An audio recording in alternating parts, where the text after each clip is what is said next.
Hello friends, ఈరోజు మనం internet బ్యాంకింగ్ని ఏ విధంగా పొందాలో తెలుసుకుందాం. అదే గూగుల్ సెర్చ్ బార్కి వెళ్ళి మనకి ఇక్కడ ఎస్బీఐ అని ఎంటర్ చేసి మరి టైప్ చేసిన తర్వాత ఎంటర్ బటన్ మీద ప్రెస్ చేసినట్లయితే మనకి ఇక్కడ SBI state bank of India అనేది వస్తుంది. సో దీని మీద మనం క్లిక్ చేసినట్లయితే సో ఈ విధంగా మనకు స్క్రీన్ కనిపిస్తుంది. అంటే మనము ఆల్రెడీ మనకు నెట్ బ్యాంకింగ్ యాక్టివేషన్ అయి ఉంటే ఇక్కడ లాగిన్ పేజ్లోకి వెళ్ళి ఇక్కడ మన యూజర్ నేమ్ని పాస్వర్డ్ని ఎంటర్ చేయడం ద్వారా మనము లాగిన్ అవుతాం.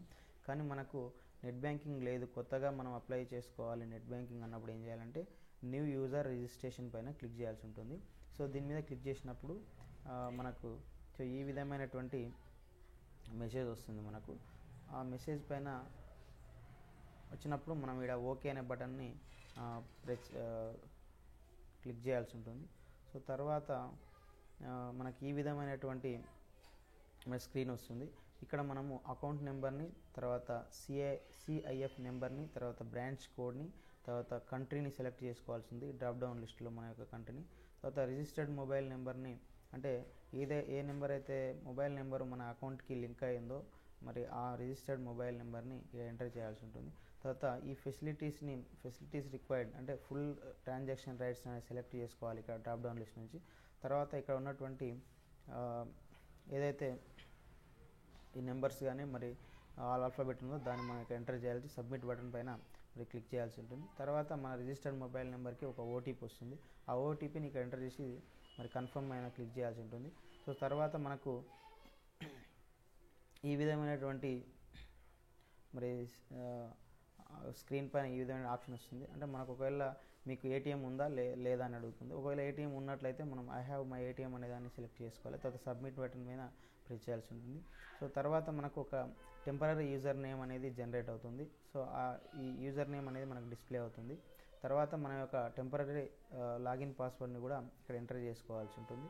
సో పై బాక్స్లో ఏదైతే లాగిన్ పాస్వర్డ్ ఎంటర్ చేసినామో సో కింద కూడా మళ్ళీ అదే పాస్వర్డ్ని ఎంటర్ చేసి మరి సబ్మిట్ బటన్ పైన ప్రెస్ చేయాల్సి ఉంటుంది. సో తర్వాత మనకు ఈ టెంపరరీ యూజర్ నేమ్ తోటి టెంపరరీ లాగిన్ పాస్వర్డ్ తోటి మన యొక్క ఇంటర్నెట్ బ్యాంకింగ్ అనేది మరి సక్సెస్ఫుల్గా రిజిస్టర్ అవుతుంది. సో ఈ విధంగా రిజిస్టర్ అయిన తర్వాత మళ్ళీ మనము లాగిన్ పేజ్లోకి వెళ్ళి, అంటే మొదట ఏదైతే పేజీ ఉందో ఆ పేజీలోకి వెళ్ళి మళ్ళీ లాగిన్ బటన్ మీద ప్రెస్ చేసి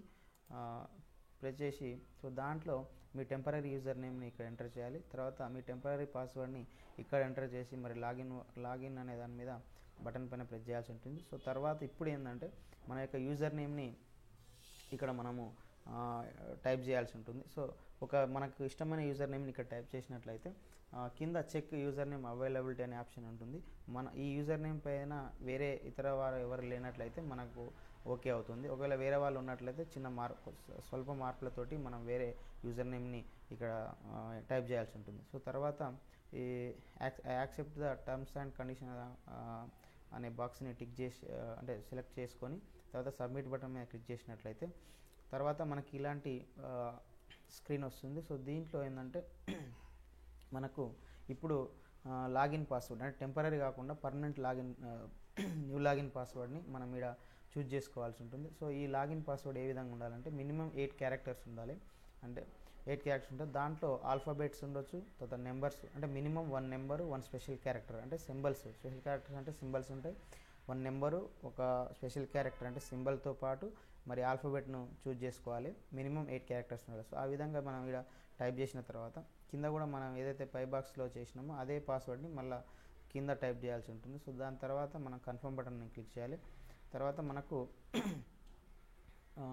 నెక్స్ట్ ఎడిట్ ప్రొఫైల్ పాస్వర్డ్ అనే ఆప్షన్ వస్తుంది. సో ఈ ఎడిట్ ప్రొఫైల్ పాస్వర్డ్ దేనికి యూజ్ అవుతుందంటే ఒకవేళ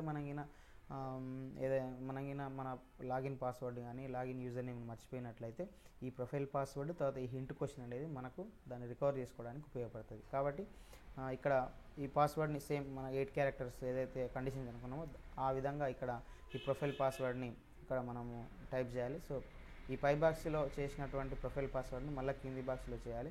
ఇక్కడ మనం ఒక హింట్ క్వశ్చన్ ఈ డ్రాప్ డౌన్ లిస్ట్లో సెలెక్ట్ చేసుకోవాల్సి ఉంటుంది ఒక క్వశ్చన్ని. సో దానికి మనం ఒక ఆన్సర్ కూడా ఇవ్వాల్సి ఉంటుంది.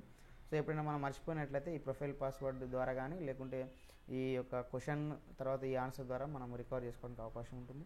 సో తర్వాత ఇక్కడ కొన్ని ఆప్షన్స్ని కూడా మనం పూర్తి చేయాల్సి ఉంటుంది. సో ఇక్కడ ప్లేస్ ఆఫ్ బర్త్ అని అడుగుతుంది. మనం పుట్టిన ప్రదేశాన్ని ఇక్కడ ఎంటర్ చేయాలి. తర్వాత మన యొక్క కంట్రీ అంటే మన దేశాన్ని ఈ డ్రాప్ డౌన్ లిస్ట్లో మనం సెలెక్ట్ చేసుకోవాలి. తర్వాత మొబైల్ నెంబర్ అంటే రిజిస్టర్ మొబైల్ నెంబర్ కూడా ఇక్కడ చేయాల్సి ఉంటుంది. సో దాని మీద సబ్మిట్ దాన్ని క్లిక్ చేసినట్లయితే ఇప్పుడు మన యొక్క పర్మనెంట్ యూజర్ నేమ్ మరి లాగిన్ పాస్వర్డ్ మరి ఇవన్నీ యూజర్ తర్వాత ఇది ప్రొఫైల్ పాస్వర్డ్ తర్వాత మన హింట్ క్వశ్చన్ అన్నీ కూడా సేవ్ అయిపోతాయి. సో మనం ఇప్పుడు సేవ్ అయిన తర్వాత మనకి ఈ విధమైనటువంటి మరి పేజ్ అనేది డిస్ప్లే అవుతుంది. సో ఇదే మనం ఇప్పుడు మరి ఇంటర్నెట్ బ్యాంకింగ్లో మనము ఈ అంటే లాగిన్ అయిన ఇంటర్నెట్ బ్యాంకింగ్లో ఈ విధమైన స్క్రీన్ వస్తుంది. సో ఇక్కడ మనము మనీ ట్రాన్సాక్షన్ చేసుకోవడం కానీ తర్వాత మొబైల్ రీఛార్జ్ చేసుకోవడం కానీ తర్వాత ఏమన్నా అమౌంట్ బిల్ పేమెంట్ చేసుకోవడం కానీ మన యొక్క స్టేట్మెంట్స్ తీసుకోవడం కానీ వీటన్నిటి అంటే కొన్ని సర్వీసెస్ అనేది మనకి ఇక్కడ ఇవ్వడం జరుగుతుంది.